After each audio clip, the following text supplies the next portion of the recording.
We've got a late finish in 2024 after Medvedev and Ruusuvuori finished their match at 3:40 a.m. local time. We investigate how another all-nighter occurred even after the tournament aimed to prevent it. And it's round 3 action at the Australian Open. We've got your match rundown. The break starts right now.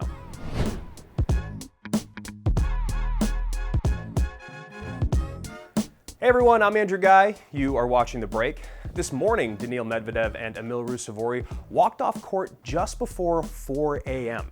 This is the second year in a row we saw a 4 a.m. finish down under. After the Murray-Kokonaka's second round went long in 2023, changes were implemented to try and prevent all-nighters. For one, the Australian Open announced a Sunday start for the first time ever.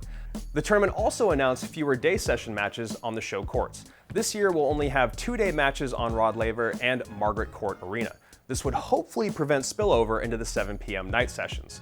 So why didn't the plan work? Daniil and Emil walked on court around 11 p.m. to play their second round match on Rod Laver Arena.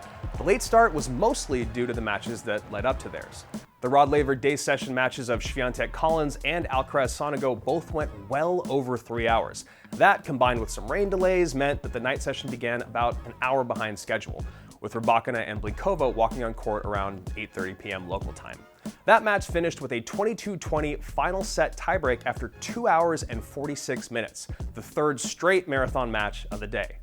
So, are the late finishes preventable after all? John McEnroe claimed that starting the tournament earlier was a way to sell more tickets. The pros, on the other hand, welcomed the change as it meant more rest in the early rounds.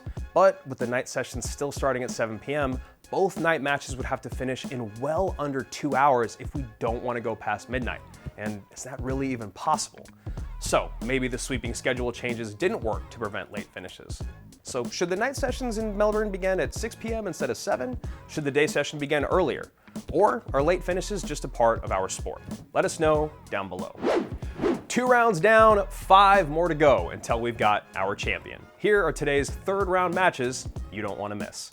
2 resurgent women will face off to begin the day as Amanda Anisimova faces Paula Badosa at 7 p.m. Eastern.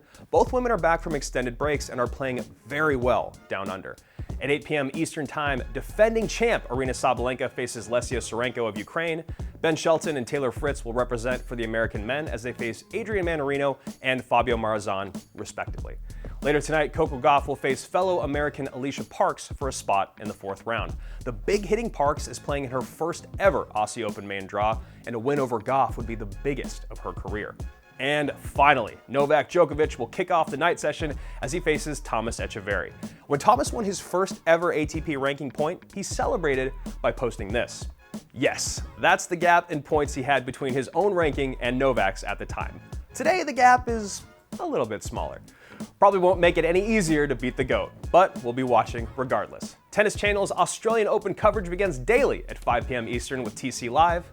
We'll see you tomorrow.